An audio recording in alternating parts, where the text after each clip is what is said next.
Student doctor Vijay Kumar secretary आज के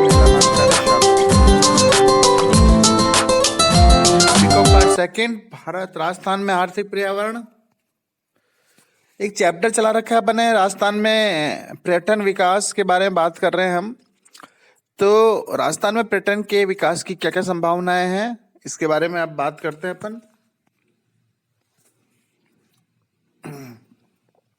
राजस्थान में पर्यटन के विकास की संभावनाएं देखिए, यहाँ पर किस प्रकार का पर्यटन हो सकता है, लोग कैसे आ सकते हैं, यहाँ पर घूम सकते हैं जिससे सरकार को राजस्व मिल सके, उसके लिए क्या संभावनाएं हैं, इसको लेकर हमने एक चीज आपके सामने लाने का प्रयास कर रहा हूं। पहला है सांस्कृतिक पर्यटन, कल्चर टूरिज्म।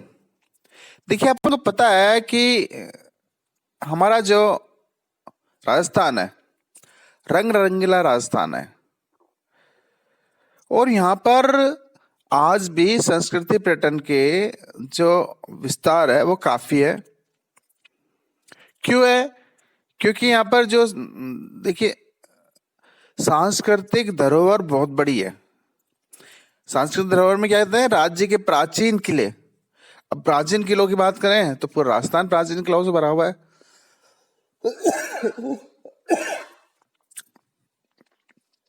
मैं बात करूं जैसे अलवर, नीलकंठ, भरतरी, बाला किला, महल, धार्मिक स्थल, हवेलियां, अन्य भवन, इमारतें। तो यहाँ पर लोक नृत्य भी बहुत महत्वपूर्ण है। लोक नृत्य फेमस है, यहाँ का संगीत है, दस्तकारियां हैं। अजमेर में आपको पता क्या है? अजमेर में ख्वाजा मुद्दीन चिश्ती साहब की दरगाह है, वो भी एक पर्यटन के हिसाब से काफी महत्वपूर्ण है। और अजमेर में तो लाखों लोग प्रतिवर्ष आते हैं। तो राज्य की समृद्धि सांस्कृतिक विरासत में राजस्थान में मेलों और त्योहारों का महत्वपूर्ण स्थान है। और इवन डेट राजस्थान में जो पर्यटन विभाग है उसने अंतरराष्ट्रीय रूप से अपने आप को स्थापित करने के लिए बहुत सारा एक कैलेंडर बना रखा है जो मेलों और त्योहारों से रिलेटेड है। देखिए कैसे कौन से आपको एक बार नाम लेके बताने का प्रयास करता हूं मैं।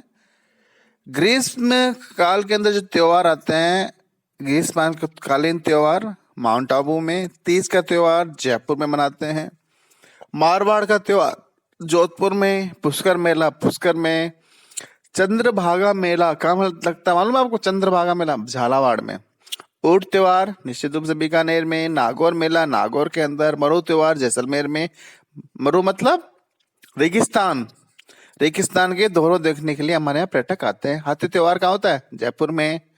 मेवाड़ त्योहार उदयपुर में, गणगौर त्योहार जयपुर में, बूंदी त्योहार बूंदी में, शरद महोत्सव माउंट आबू में, बाणेश्वर मेला डूंगरपुर में बहुत फेमस मेला है।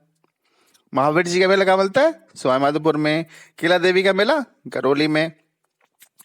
तो ये सांस्कृतिक जो पर्यटन है उसके लिए बहुत अच्छा सुदृढ़ हमारा राजस्थान है। तो यहाँ बहुत सारी विकास की संभावनाएं हैं। अगली बात करते हैं सभा और सम्मेलन पर्यटन। सभा या सम्मेलन के आयोजन के माध्यम से भी हम पर्यटन विकास की बात कर सकते हैं।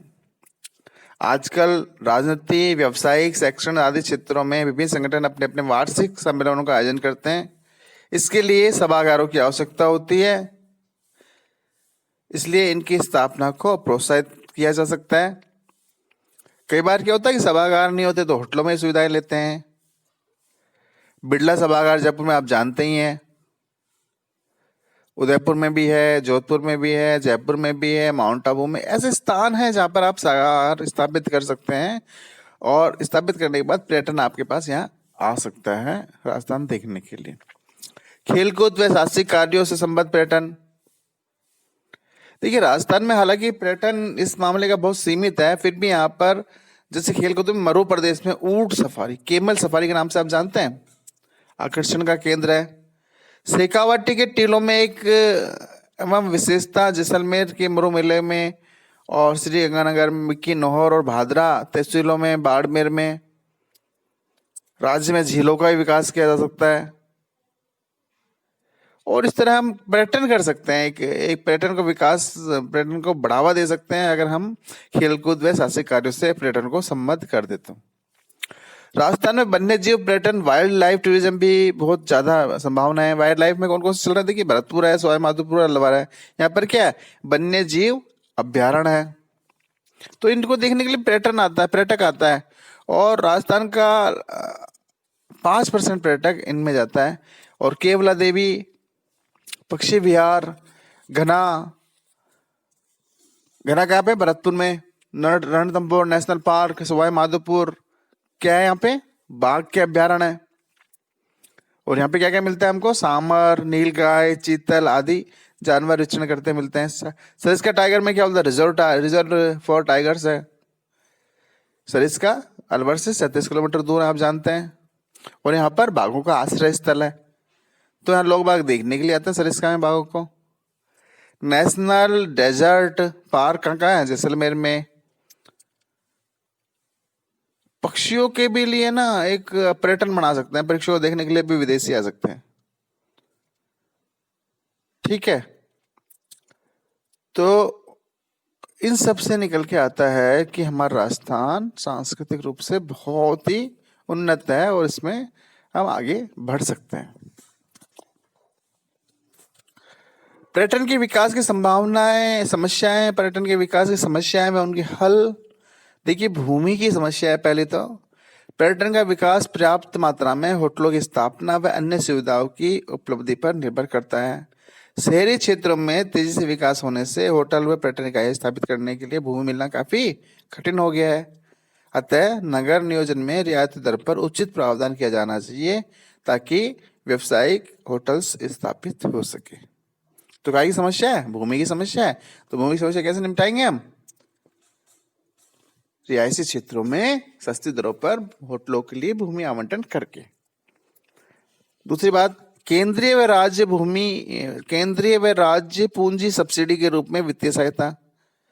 जिस प्रकार औद्योगिक विकास के लिए पूंजी में सब्सिडी दी जाती ना, उसी प्रकार पर्यटन के क्षेत्रों को विकसित करने के लिए पूंजी में सब्सिडी की आवश्यकता है ताकि लोग इस क्षेत्र में आए और आगे बढ़कर पर्यटन विकास को बढ़ावा देवे।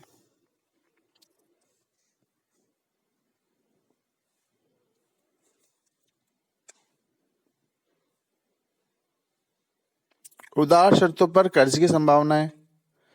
पर्यटन के विकास में उद्योग की तुलना में अधिक समय लगता है, इसलिए वित्तीय संस्थाओं द्वारा कर्ज की शर्तों पर अधिक उदार बनाने की आवश्यकता है।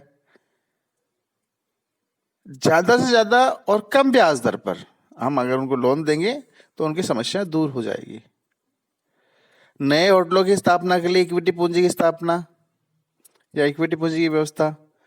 नए होटलों की स्थापना के लिए इक्विटी पूंजी की व्यवस्था की जानी चाहिए, क्योंकि वित्तीय संस्थाओं के कर्ज पर आश्रित होने से ब्याज का भार भी बहुत ऊंचा होता है। इसलिए उद्योग, जो होटल उद्योग है और अन्य उद्योग हैं, इनके लिए इनकी सीधी पूंजी में सब्सिडी की व्यवस्था की जानी चाहिए। सीधी पूंजी की व्यवस्था की जानी चाहिए। इसका कार्य वैसे तो होटल निर्माण कार्य रिको द्वारा भी किया जाता है। रिको उसको भूमि देता है ना, और अरब से उसको क्या देती है? वित्त उपलब्ध करवाती है। फिर भी और इक्विटी पूंजी में इनकी व्यवस्था की जानी चाहिए जिससे होटलों की स्थापना हो सके। करों में रियायतें व छूटें।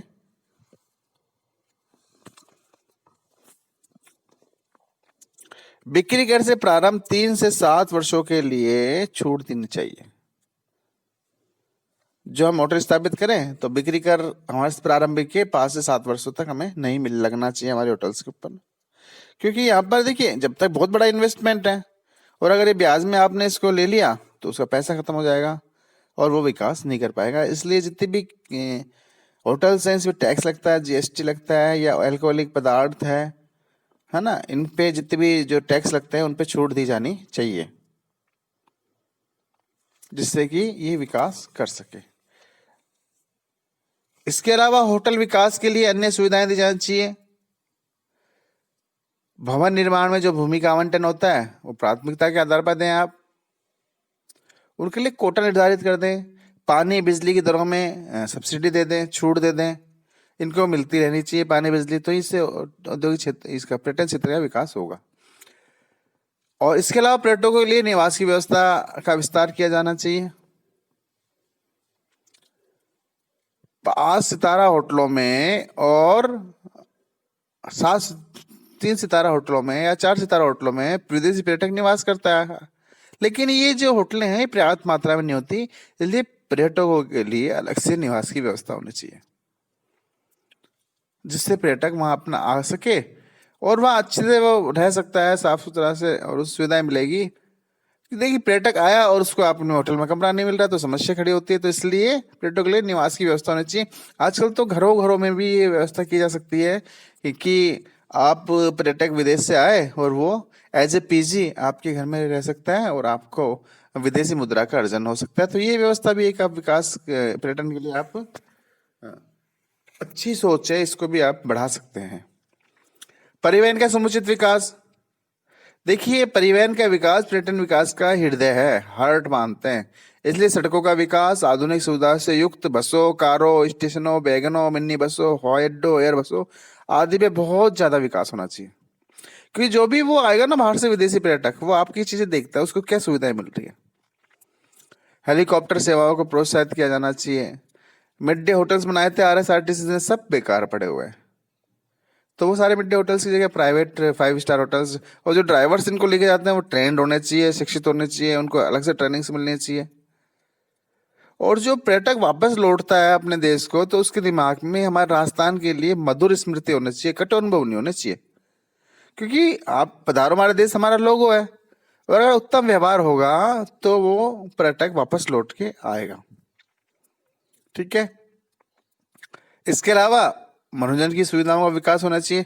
टीवी तो सभी देखते हैं, ठीक है, लेकिन रात्रिकालीन जो भी राजस्थानी कल्चर से लेकर जो कार्यक्रम होते हैं उनको बहुत ज्यादा मात्रा में लोगों को दिखाया जाना चाहिए, जिससे वो लोग प्रभावित हों।